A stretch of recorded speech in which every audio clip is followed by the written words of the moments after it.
Hello बच्चों, देखिए आज हम लोग पढ़ेंगे केपलर्स का लॉ। ठीक है ना। Kepler's law planetary motion, class 9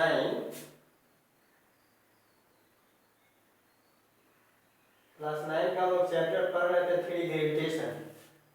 ठीक है, तो ग्रेविटेशन में हम लोग पढ़ चुके थे यूनिवर्सल लॉ ऑफ ग्रेविटेशन, और उसमें एक आध दो मिलकर हम लोग सॉल्व किए हैं।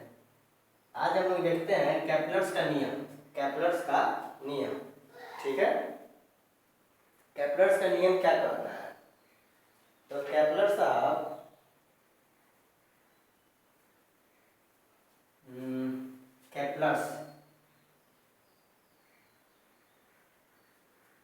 केपलर साहब 3 नियम दिए थे।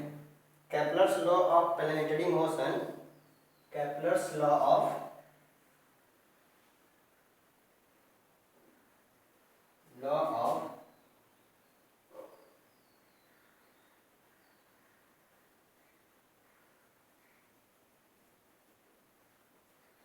इसमें 3 लॉ दिए थे।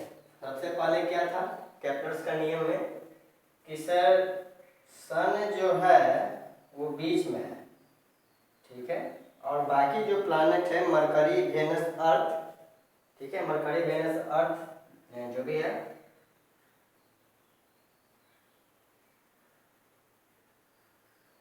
Mercury, Venus, Earth, Jupiter, Saturn, Uranus, Neptune, Mercury, Venus, Earth, Mars, Jupiter, Saturn, Uranus and Neptune. Mercury, Venus, Earth, Mars, ठीक है। तो देखिए फर्स्ट डे में क्या बोले थे कि sun is located at the centre and all the planet is revolving around the sun in a fix orbit. In a fix orbit, fix orbit यानी कि सर ये मरकरी का है तो इस पे मरकरी नहीं घूमेगा, वेनस इस पे नहीं जा सकता है, और ये वेनस का है तो इस पे वेनस मूव करेगा, इस पे अर्थ मूव करेगा। इस तरह से जो भी है सबका अपना फिक्स ऑर्बिट है, सबका अपना फिक्स ऑर्बिट है। यानी कि केपलर का फर्स्ट नियम क्या था कि sun is located at the centre with the two foci, ठीक है, and all the planets revolving around the sun in a fixed orbit, ठीक है। फर्स्ट नियम में एकदम सिंपल बोले थे कि सन बीच में लोकेट कर रहा है, चारों तरफ उसके क्या कर रहा है, तो प्लैनेट घूम रहा है अपने फिक्स्ड ऑर्बिट पे। ये फर्स्ट नियम था केपलर्स का। सेकेंड नियम में केपलर क्या कहते हैं? सेकेंड नियम में केपलर साहब कहते हैं कि इसको मिटाते हैं,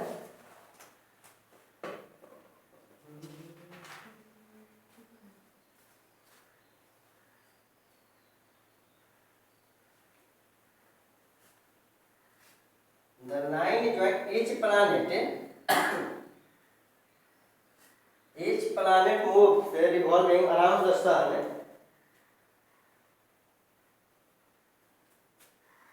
यहाँ लिखते हैं, कहते हैं कि जो भी प्लैनेट है जो सन के चारों तरफ घूम रहा है, सन के चारों तरफ घूम रहा है, ठीक है ना, इस planet revolving around the sun joining the line joining the planet to the sun sweeps equal area in equal interval of time. देखिए कहने का मतलब क्या है कि ये मान लेते हैं कि कोई प्लैनेट मूव कर रहा है इस ऑर्बिट पे, इस ऑर्बिट पे कोई प्लैनेट मूव कर रहा है और सन जो है यहाँ है, ठीक है, विद 240। तो मान लेते हैं कि इसको हम लोग मान लेते हैं F1 एंड द F2, तो हम लोग F1 के लिए भी बात करते हैं। तो ये जो इक्वल यानी कि मान लेते हैं कि अर्थ अभी सर यहाँ है, यहाँ से कुछ टाइम लगा और अर्थ आ गया कहाँ पे, यहाँ पे। तो ये जो एरिया ऑक्युपाइड हुआ है ये एरिया इक्वल होगा कब? सपोज दैट कि मान लेते हैं कि अर्थ मूव करते करते यहाँ आ गया, अर्थ मूव रिवॉल्विंग कर रहा था यानी कि मोशन में था, तो यहाँ आ गया, और यहाँ से यानी कि ए से बी आने में, सॉरी डैश नहीं, ए से बी आने में जो टाइम लगा था ठीक है, उतना ही टाइम हम लोग लेते हैं ए डैश से बी डैश में, ए डैश से बी डैश में, और इस लाइन को यहाँ से ज्वाइन करते हैं और बी डैश। ठीक है, अब कहता है क्या, थोड़ा लगता है ज़्यादा हो गया और कम ले लेते हैं।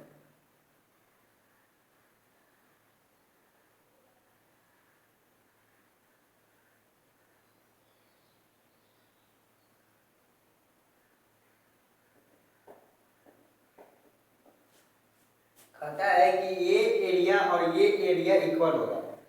Each planet revolving around the sun, the line joining to the sun of the planet sweeps equal area in equal interval of time, यानी कि सर ए से बी आने में किसी प्लैनेट को अर्थ लिए हैं, तो अर्थ को ए से बी आने में जितना टाइम लगा है, और जो ए से बी आने में जितना टाइम लगा है उस टाइम में जो एरिया कवर हुआ है उस उतना ही टाइम हम लोग लेंगे फिर से ए से बी, यानी कि उससे दूर, यानी कि 42 के तरफ यहाँ पे। ठीक है, यानी कि अपोजिट साइड में ए डैश से बी डैश में, ए डैश से बी डैश में ये जो एरिया ऑक्युपाई हुआ, ये एरिया और ये एरिया दोनों इक्वल होगा। ऐसे आप केपलर साहब पूछा गया कैसे, आप कैसे कह सकते हैं कि अगर ये दूर चला गया और ये जो एरिया कवर हो रहा है, ऐसा तो लगता है कि ज़्यादा होगा, लेकिन आप कह रहे हैं कि इक्वल होगा। ये छोटे से एरिया और ये बड़े से एरिया, ये छोटा बड़ा नहीं है, दोनों इक्वल है, दोनों एक्चुअल में दोनों इक्वल होता है। केपलर साहब समझाने के लिए बोले कि अगर कोई प्लैनेट सन के नज़दीक है, अगर कोई प्लैनेट सन के नज़दीक रिवॉल्व कर रहा है, रिवॉल्व करते करते सन के नज़दीक आ गया, तो उसका मोशन फास्ट हो जाता है, यानी कि सन के नज़दीक रहने पे फास्ट मूव करता है, और जैसे ही दूर जाता है, ठीक है ना, जैसे ही दूर जाता है तो उसका मोशन क्या हो जाता है, स्लो हो जाता है। तो इसलिए ए से बी में जो टाइम लगा वही ए डैश से बी डैश में टाइम लगा, और दोनों का एरिया जब हम लोग निकाले, दोनों के द्वारा जो एरिया कवर किया गया वो दोनों एरिया क्या होगा, इक्वल होगा, दोनों एरिया क्या होगा, इक्वल होगा। सन के नज़दीक तब रहता है और कोई भी प्लैनेट तो फास्ट मूव करता है, दूर जाने पे स्लो मूव करता है, दूर जाने पे स्लो मूव करता है। टीचर क्लास में तो बच्चे पढ़ रहे हैं, एकदम एक्टिव दिख रहे हैं, टीचर क्लास में नहीं है तो बच्चे पीछे सो गए, ठीक है ना, यानी कि इनएक्टिव हो जाते हैं। ठीक उसी प्रकार से सन के सामने है तो सन इस पर ध्यान दे रहा है, ठीक है, ये जो गुरु जी हैं इस पे ध्यान दे रहे हैं, प्लैनेट के स्टूडेंट पे, तो एकदम बहुत एक्टिव है, बहुत तेज फास्ट मूव कर रहा है। और जैसे ही दूर है, यानी कि सन का ध्यान नहीं है, कहने को तो कि सन का ध्यान तो सब पे है, समझाने के लिए, तो ये क्या कर रहा है कि लेथार्जिक बन गया। लेथार्जिक मतलब कि आराम आराम से मूव कर रहा है, कोई दिक्कत नहीं है। तो ये दोनों एरिया क्या होगा, इक्वल होगा। ठीक है, third law of planetary motion क्या है केपलर साहब का, कि कहते हैं कि cube of the mean distance is directly proportional to the time taken to revolving around the orbit. ठीक है, थर्ड लॉ में क्या कहते हैं केपलर साहब, कहते हैं कि cube of the mean distance of the sun, cube of the mean distance of the sun is directly proportional to the square of the time, square of the time. ठीक है, यानी कि सर अगर इसको हम लोग प्रोपोर्शनल को हटाते हैं तो कोई कांस्टेंट डालेंगे। ठीक है, इस चीज को अभी हम लोग इनवर्स स्क्वायर रूल में भी इसका यूज किया जाता है। इनवर्स स्क्वायर रूल केपलर साहब दे रहे थे, ठीक है ना, केपलर साहब का इनवर्स स्क्वायर रूल है, जो केपलर साहब उसको आधे रास्ते में, यानी कि आधा अधूरा छोड़ दिए, पूरा उनसे नहीं हो सका, तो फिर इनवर्स स्क्वायर रूल जो है न्यूटन साहब उसको पूरा किए। न्यूटन साहब इनवर्स स्क्वायर रूल यानी कि F प्रोपोर्शनल 1/r², जो अभी हम लोग प्रूफ करेंगे, जो अभी हम लोग प्रूफ करेंगे, तो आर क्यू है, प्रोपोर्शनल हटा दे तो कांस्टेंट आ जाएगा, और यहाँ पे क्या आ जाएगा, t²। तो अगर हम लोग देखें तो r³/t² क्या हो जाएगा, कांस्टेंट हो जाएगा। इसको नोट कीजिए।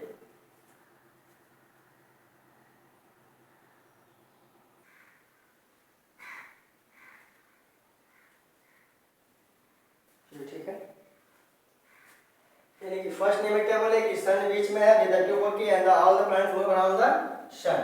ठीक है, सेकंड में क्या बोले कि इस planet revolving around the sun in such that the line joining to the sun, the line joining to the sun of the planet sweeps equal area in equal interval of time, sweeps equal area in equal interval of time. Third में क्या बोलते हैं? The cube of the mean distance of the planet to the sun, the cube of the mean distance of the planet to the sun is directly proportional to the time period, या फिर time taken to revolve around the sun, around the sun. ठीक है, यानी कि आप कह सकते हैं कि इसको क्या बोला गया, तो ये है मीन डिस्टेंस, मीन डिस्टेंस, और ये क्या है?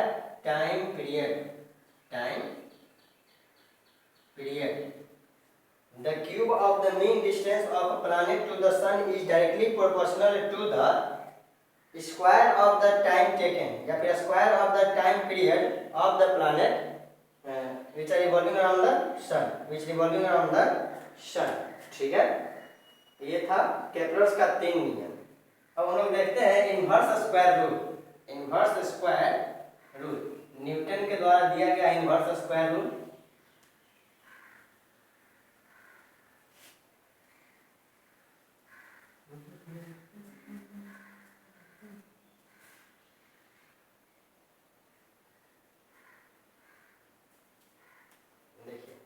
इनवर्स स्क्वायर रूल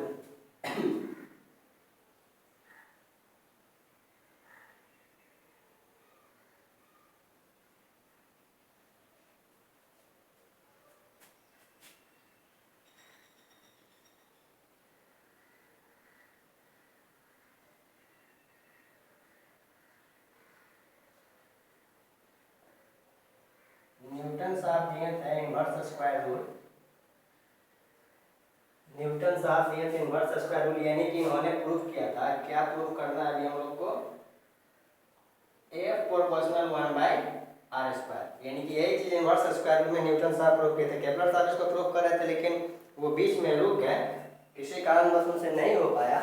तो न्यूटन साहब आए और बोले कि ठीक है, इसको हम प्रूफ करते हैं. तो how did Newton guess inverse square rule, यानी न्यूटन साहब कैसे गेस किए? बोलते हैं कि अगर कोई प्लैनेट सन के चारों तरफ घूम रहा है तो सब आपस में टकरा क्यों नहीं जाता है?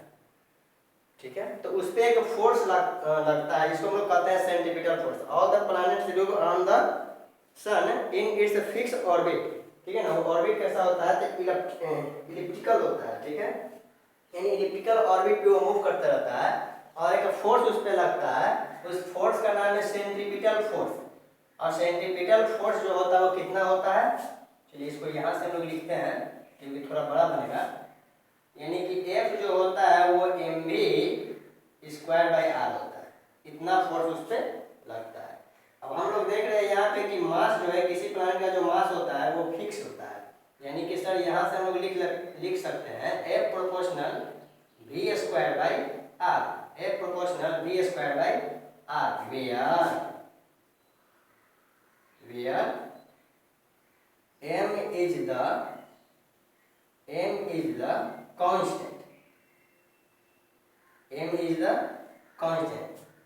F equal to mv square by r, यानी कि F directly proportional v square by r. ठीक है, directly proportional v square, inversely proportional r. तो m को हटा दिए, यानी कि सर प्रोपोर्शनल को हटाने के लिए हम लोग कोई कांस्टेंट डालते हैं, और कोई कांस्टेंट को ही हम लोग हटा दिए, यानी मास को ही हटा दिए, तो जो इक्वल टू है किसमें कन्वर्ट हो जाएगा? तो प्रोपोर्शनल में हो जाएगा. प्रोपोर्शनल को हटाने के लिए हम लोग कांस्टेंट डालते हैं, और कांस्टेंट को ही हटानी है तो जो इक्वल टू है वो किसमें आ जाएगा? तो प्रोपोर्शनल में हो जाएगा. ठीक है ना, यानी प्रोपोर्शनल में आ जाएगा. अब यहाँ से m क्या था? कांस्टेंट था, तो f क्या हो गया? v square by r. ठीक है, directly proportional v square, inversely proportional r. अब कहता है कि अगर कोई प्लैनेट मूव कर रहा है तो उस पर जो सेंट्रीपिटल फोर्स लग रहा है mv स्क्वायर बाई आर, तो वो किसी वेलोसिटी से मूव कर रहा होगा. तो वेलोसिटी कितना होगा? वो वेलोसिटी कितना होगा, यानी v कितना होगा? तो अगर वो इलिप्टिकल ऑर्बिट पे मूव कर रहा है तो इलिप्टिकल ऑर्बिट सर्किल के आकार में है, तो distance by time, distance by time. तो डिस्टेंस क्या होता है? तो सरकमफेरेंस 2 पाई आर. टाइम क्या होता है? तो t, यानी 2 पाई आर बाई t. ठीक है,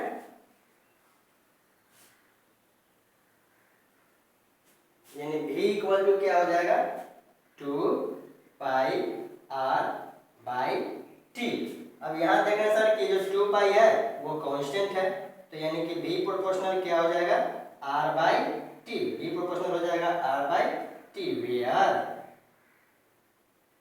where 2 pi is the constant, where 2 pi is the constant. ठीक है, अब यहाँ पे हम लोग क्या करते हैं, squaring on both side, squaring on both side, दोनों तरफ स्क्वायर करने पे क्या होगा, तो दोनों तरफ से स्क्वायर करेंगे तो इधर हो जाएगा v square proportional r square by T square. ठीक है, दोनों तरफ स्क्वायरिंग कर दिए। अब हम लोग क्या करेंगे कि RHS में न्यूमरेटर एंड डिनोमिनेटर में r से मल्टीप्लाई करेंगे। ऐसा हम नहीं, न्यूटन साहब किए थे, उन्होंने गेस किए कि कैसे होगा, यानी कि अच्छा पहले लिख देते हैं, multiplying numerator and denominator by r in RHS,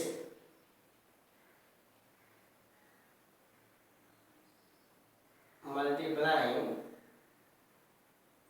numerator and denominator by r in RHS, multiplying numerator and denominator in RHS, यानी कि sir v square proportional r square by T square है, इसको हम लोग r से multiply कर दिए और इसको भी हम लोग r से मल्टीप्लाई कर दिए। अब यहाँ r से मल्टीप्लाई करने पर न्यूमरेटर डिनोमिनेटर में कोई फर्क नहीं पड़ने वाला है, क्योंकि कट के क्या हो जाएगा, तो कट के दोनों फिर से सेम चीज आ जाएगा। अब देखिए यहाँ क्या हो गया, तो वहाँ v स्क्वायर है, यानी कि sir v proportional r square को r से मल्टीप्लाई करेंगे तो कितना हो जाएगा r क्यूब, और नीचे क्या है sir T square into r। अब यहाँ पे हम लोग क्या देख रहे हैं कि यहाँ पे हम लोग देख रहे हैं सर कि r cube by T square को बोला गया था कांस्टेंट, यानी कि सर v प्रोपोर्शनल हो जाएगा क्या 1 by r, where r cube by T square कौन सा कांस्टेंट, तो अभी तो हम लोग Kepler's third law of motion में देखे थे, cube of the mean distance of the planet which are revolving around the sun is directly proportional to the square of the time taken of the planet which revolving around the sun। ठीक है ना, यानी cube of mean distance जो होता है वो directly proportional होता है टाइम पीरियड का स्क्वायर। ठीक है ना, यानी स्क्वायर ऑफ टाइम पीरियड का। तो आर क्यू बाई क्या हो गया टी स्क्वायर कांस्टेंट हो गया, ये इतना हो गया। ऐसा करते हैं, इसको हम लोग इक्वेशन 1 मान लेते हैं, इसको इक्वेशन 1 मान लेते हैं। अब v स्क्वायर का वैल्यू इक्वेशन 1 में रखने पर, यानी कि putting the value of v square in equation 1, equation 1 जो हम लोग का है वो है a proportional v square by r। अब इसमें क्या रखना है सर, तो v स्क्वायर का वैल्यू 1 बाई v स्क्वायर का वैल्यू है जो 1 बाई r रखना है, और यहाँ पहले से क्या है r है, पहले से यहाँ r है और v स्क्वायर का वैल्यू 1 बाई r, यानी 1 बाई r और ये r कितना हो गया, तो 1 by r square, inverse square rule यही हम लोग को प्रूव करना था, जो कि हो गया। ठीक है, न्यूटन का इनवर्स स्क्वायर रूल था a proportional 1 by r square. जिन्होंने मतलब कि केपलर साहब इसको दे रहे थे तो उनको किसी कारणवश उन बीच में मतलब रुक गए, उनसे नहीं हो पाया था। न्यूटन साहब गेस किए कि कैसे होगा, फिर उन्होंने किया था इस तरह से उन्होंने इनवर्स स्क्वायर रूल प्रूव किया। ठीक है, तो केपलर का 3 नियम देखे और उसके बाद हम लोग देखे क्या इनवर्स स्क्वायर रूल, तो इसको आप लोग रिवाइज कीजिएगा। और बाकी जो नेक्स्ट टॉपिक हम लोग का बचता है, ठीक है, free fall and the free fall में जो इक्वेशन होगा फर्स्ट सेकंड थर्ड उसको हम लोग देखते हैं नेक्स्ट वीडियो में। ठीक है, थैंक यू।